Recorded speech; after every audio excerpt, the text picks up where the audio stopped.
নমস্কার, বাংলা বার্তা থেকে বলছি সন্ময় বন্দ্যোপাধ্যায়। গতকাল শ্রমিক ভট্টাচার্য একটি অসামান্য মূল্যবান বক্তব্য অডিও ভাইরাল হয়ে আমার কাছে এসছে, ভিডিও প্র্যাকটিক্যালি, যেখানে শ্রমিকবাবু অনেক কথা বলেছেন। রাজ্য বিজেপির সভাপতি এবং রাজ্যসভার সাংসদ বলেছেন ভুল যেখানে হচ্ছে সরাসরি বলে দেবেন, প্রতিবাদ করবেন। প্রতিবাদকে বাজেয়াপ্ত করে কখনো দীর্ঘদিন একটা রাষ্ট্র ব্যবস্থা চলতে পারে না।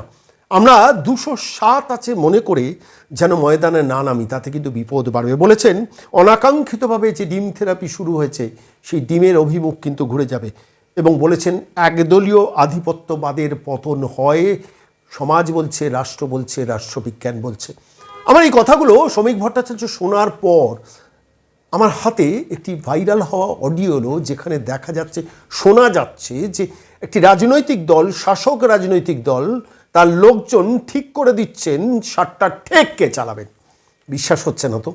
আমি আজকে বাংলা বার্তার এই প্রতিবেদনের এই পর্বে প্রথমে শ্রদ্ধেয় শ্রমিক ভট্টাচার্য তাঁর বক্তব্যটা শোনাবো, যেখানে তিনি কি বলেছেন এটা বাংলার মানুষের শোনা দরকার। খুব মূল্যবান বক্তব্য বলেছেন, দীর্ঘদিন ধরে বলেছেন। শ্রমিক ভট্টাচার্য বলছেন, রাজ্য বিজেপির সভাপতি হিসেবে বলছেন, এবং রাজ্যের মুখ্যমন্ত্রী শুভেন্দু অধিকারী বারবার বলছেন, পরিশুদ্ধ হওয়ার কথা বলছেন, দলকে আত্মসমীক্ষা করার কথা বলছেন, গ্রাউন্ড জিরো লেভেলে যে অসভ্যতা হচ্ছে, বিভিন্ন ধরনের তোলাবাজি হচ্ছে, সেটা বন্ধ হওয়া দরকার, বারবার বলছেন। কি বলেছেন শ্রমিকবাবু একটু শোনাই। আমাদের অর্থমন্ত্রী চলে যাওয়ার আগে যে কথাটা বললেন, যে ভুল যেখানে মনে করবেন সরাসরি বলে দেবেন এটা ভুল হচ্ছে, প্রতিবাদ করবেন। প্রতিবাদকে বাজেয়াপ্ত করে কোনো সমাজ দীর্ঘস্থায়ী হতে পারে না। প্রতিবাদকে বাজেয়াপ্ত করে কোনো ব্যবস্থাকে দীর্ঘদিন টেনে নিয়ে যাওয়া যায় না। পৃথিবীতে সমস্ত একচেটিয়া একদলীয় একাধিপত্যের পতন হয়। আজকে আমরা 207 এই শরীরী ভাষা নিয়ে যদি আমাদের দলের কেউ নেমে পড়ে ময়দানে, তাহলে পরিণতি কিন্তু অত্যন্ত বিপজ্জনক হবে। যে অনাকাঙ্ক্ষিত ডিম থেরাপি শুরু হয়ে যাবে, সেই ডিম কিন্তু ঘুরে অন্যদিকেও পড়তে পারে। এটা প্রত্যেককে মনে রাখতে হবে, আমার দলকেও মনে রাখতে হবে।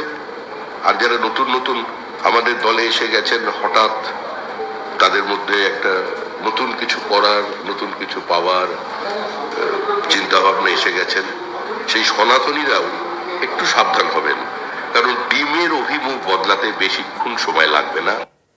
আপনার শোনেন শ্রমিকবাবু কি বললেন। অত্যন্ত মূল্যবান বক্তব্য বলেছেন, এবং বহুদিন ধরে এই কথাটা বলছেন। ক্ষমতায় আসার পর থেকে বারবার শ্রমিক ভট্টাচার্যের মুখে এই কথাগুলো শুনেছি, রাজ্যের মুখ্যমন্ত্রীর মুখে বারবার এই কথাগুলো শুনেছি। কিন্তু নিচের লেভেলে কি হচ্ছে, গ্রাউন্ড জিরো লেভেলে কি হচ্ছে, সেটাও তো তাকিয়ে দেখা দরকার। আমি বলছি শ্রমিকবাবু, আপনি বারবার বলেছেন সরাসরি বলে দেবেন। আমি প্রকাশ্যে বলছি, আপনারা বলতে পারতেন যে অডিওটা আড়ালে দিলেন না কেন? বলবেন না নিশ্চিতভাবে, আপনি বলতে পারতেন, আমাকে সরাসরি পাঠালেন না কেন? কিন্তু প্রশ্নটা হচ্ছে, আমি সরাসরি না করে আমি সোশ্যাল মিডিয়াতে আজকে এই অডিওটা আপলোড করছি এই কারণে যে আমি চাইব অন্তত মাননীয় শ্রমিকবাবু যে এ রাজ্যে দীর্ঘস্থায়ী হোক পরিবর্তনের সরকার। অনেক কষ্ট, অনেক যন্ত্রণা নিয়ে মানুষ তৃণমূলকে তাড়িয়েছে। অদূর ভবিষ্যতে বামপন্থীদের এই মুহূর্তে পশ্চিমবঙ্গে ফিরে আসার কোনো সম্ভাবনা নেই, কিন্তু সেখানে আস্তে আস্তে তৃণমূলের কালচারটাকে আমি শ্রীবৃদ্ধি করব কেন?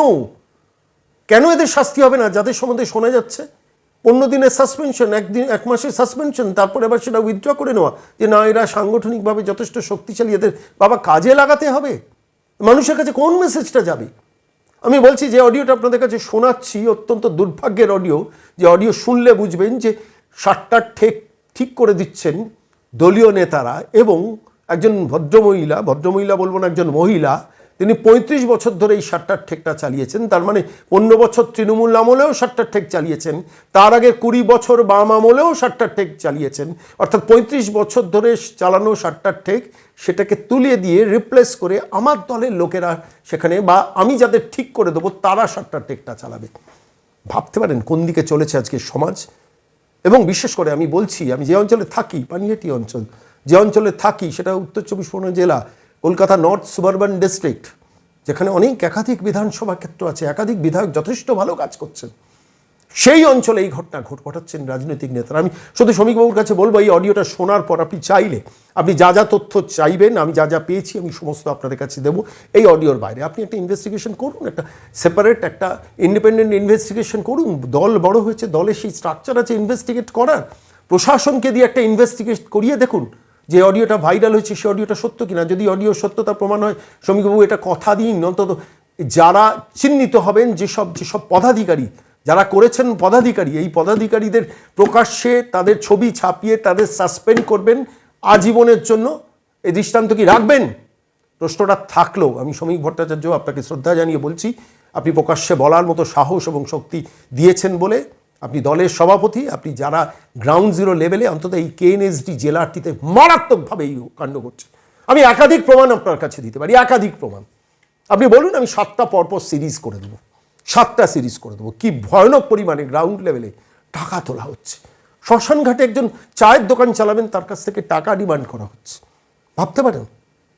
আমি যা ঘটনা শুনছি চমকে দেওয়ার মতো ঘটনা ঘটছে, এবং বেশ কিছু তথ্য পাচ্ছি যে তথ্যগুলো বারবার মনে হচ্ছে সংশোধন করা দরকার। আপনারা মাঝে মধ্যে কেউ ছোটোখাটো সাসপেনশনের দিকে নিয়ে যাচ্ছেন, কিন্তু তার সুদূরপ্রসারী ফল হচ্ছে না। দলের সমস্ত সংস্রব থেকে এদের বার করে দিতে হবে।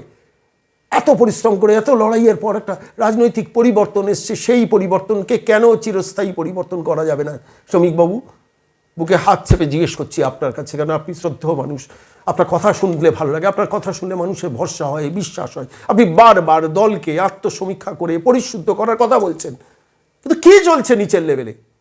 খবর রাখেন, একটা বিয়ে বাড়ির অনুষ্ঠানে কে লাইট লাগাবে সিদ্ধান্ত নিচ্ছে দল, কে ফুল লাগাবে সিদ্ধান্ত নিচ্ছে দল, কে ক্যাটারিং সার্ভিস করবে সিদ্ধান্ত নেবে দল, কোন অটো ইউনিয়নে কটা অটো চলবে, কোথায় কিভাবে অটো ঢুকবে সিদ্ধান্ত নিচ্ছে দল।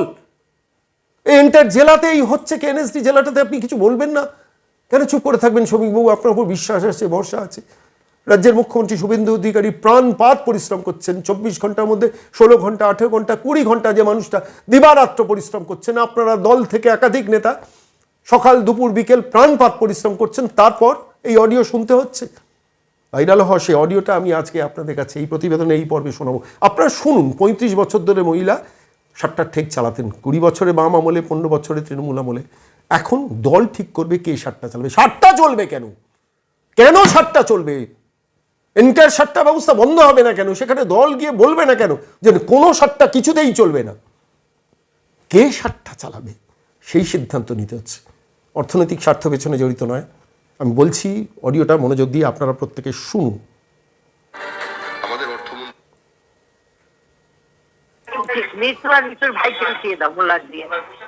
এরা কিন্তু সাথে লিখতে পারবে না, তাহলে এদের ওটাও 7টা টেক চালাবে কে? হ্যাঁ, 7টা টেকটা চালাবে কে? 7টা টেকটা যখন চালাতে দিচ্ছে না, বলতে নাকি কাকিমা বারণ করেছে, আর যদি চালায় তাহলে ছেলেরাই চালাবে, মানে যারা বিজেপি করে তারাই চালাবে। ভালো কথা। তাহলে বিজেপি করে তারা চালাবে বলতে আমরা তোরা কখনো 7টা টেক চালাতে পারবো না? আমাদের মানে কাজ করে খাওয়ার তাহলে নিতু আর নিতুর ভাই কেন চালাবে? ওরা তো 7টা, ওটা তুলে দিই, ওটাকে তাহলে তোলার ব্যবস্থা করে দেবে বাবা, ওরা উঠে যাক, তাহলে তো কোনো কথা নেই। তোমাকে এসে কে বললো? আমাকে এটা বাপি বললো। নিতু চালাচ্ছে আর নিতুর ভাই চালাচ্ছে, দুজনই চালাচ্ছে। বলছে যে আমরা এখানে ওইসব যারা আর কি এই আমাদের দলের ছেলে ওরা কি করে খাবে, ওরা চালাবে, কিন্তু সে পাবে না। দেখো, আমি তো এই জায়গাটা আমি অনেকদিন ধরে সত্যিকারেই পয়সা দিয়ে দিয়েছি, কাগজপত্র সব আছে। যদিও সরকারি জমি আমি কিনতে পারি না, কিন্তু যদি আমি লটারি ঠিক থাকবো, লটারি বসাবো, ঠিক আছে। সরকার যদি খুব অসুবিধা হয়, দরকার হলে তো খুবই ভালো, তাহলে দরকার নেই। কিন্তু নিতুর ভাইকেও খেয়েছি, নিতু না করলে আমার ওখানে প্যাডও পাবো না আমি। নিতু আমার ঘাড়ের উপরে ওখানে থেকে ও চলে যাক, তাহলে পাবো না। আরে ওকে তো, নিতুকে তো কেউ বসিয়েছে। হ্যাঁ, সেটাই তো কথা। নিতুকে কে বসালো তাহলে? নিতুকে কে বসিয়েছে? নিতু হচ্ছে তো ওপারে আমার পাশে, একদম আমার ঘাড়ের উপরে, আর নিতু বাড়ির পাশে। তাহলে ওদের বাদ দিতে হবে, ওদের বাদ দিক, তাহলে আর মূল্য আছে কেউ বসবে না, তাহলে একদম পরিষ্কার। তাহলে আর মধ্যে 7টা থাকবে না মূল্য আছে। ঠিক আছে, সেটা একটু করে দাও, তাহলে তো বুঝবো যে না আমার একটা। তোমার 7টা টেক যদি বাপি বলে থাকে তুলে দেবে, দিয়ে বলছে পার্টির ছেলেরা চালাবে। হ্যাঁ, আমার তুলে দেবে না, আমার তো নেই, আমি তো চালাতেই দেবে না বলছি। আমি তো এখনো নাই কেউ, আমি তো কাজ করছি না। হ্যাঁ, তাহলে নিতুকে তাহলে ওরাই বসিয়েছে। হ্যাঁ, কেউ বসিয়েছে ঠিক, আমি জানি না তো কে বসিয়েছে। নিতু আর নিতুর ভাই দুটোকে তুলে দাও, পরিষ্কার হয়ে যাবে মোল্লার, আর আমারও কোনো দুঃখ থাকবে না। ঠিক আছে। আমি আজকে 35 বছরের লোক, আমি যদি বাদ যাই তা নিতু কি করে বুঝবে? একদম একদম একদম। হ্যাঁ, একদম। দেখো তোমরা কি করতে পারো করো। আমরা দাঙ্গা করতে কতক্ষণ, দাঙ্গা তো যখন তখন লাগানো যায়, কিন্তু আমি তো দাঙ্গা লাগাতে চাইছি না। হ্যাঁ, আমি দাঙ্গা ভাঙ্গা চাইছি না। আমি চাই অপশন নিতু উঠে যাক, ওর ভাই উঠে যাক, ব্যাস, তাহলে ঝামেলা খতম। ঠিক ঠিক আছে। হ্যাঁ, তুমি এটা দেখো। ঠিক আর করবে না যখন কেউই করবে না, করলে সবাই করবো। কি ঠিক আছে ঠিক আছে। করলে সবাই করবো, ওরা যদি করে আমিও করবো। তবে নিতুকে ওখান থেকে সরে একটু দূরে বাসন জমিয়ে গেছে যেতে হবে। ঠিক আছে তুমি এই ব্যবস্থাগুলো আমার করে দেবা। ঠিক আছে। ভুলে যাবা না, কেউ হ্যাঁ বলতে আমাকে দেখায় বলবো। না না না না না। তারপরে দেখা গেল কঙ্কাল। আপনারা শুনলেন অডিওটা, আমি আপনাদের অডিওটা শোনালাম। শ্রমিকবাবু, আপনাকে বলছি, আপনি চাইলে আমি অডিওটা পাঠিয়ে দেবো। আমি চাইলে এই ভদ্রমহিলার নাম, ঠিকানা, যতটুকু জানতে পেরেছি আমি সমস্ত আপনার কাছে পাঠিয়ে দেবো। কিন্তু বাংলার মানুষকে কথা দিন যে প্রমাণগুলো আপনার হাতে পাচ্ছেন, যারাই কাজ করছে ইন্ডিপেন্ডেন্ট ইনভেস্টিগেটিং এজেন্সিকে দিয়ে আপনারা তদন্ত করিয়ে যদি দেখেন যে পার্টির অমুক মণ্ডলের অমুক লোক এই পুরো এন্টায়ার এপিসোডটাতে ইনভলভড, আপনারা দৃষ্টান্তমূলক শাস্তি দিয়ে আজীবনের জন্য তাকে বহিষ্কার করবেন।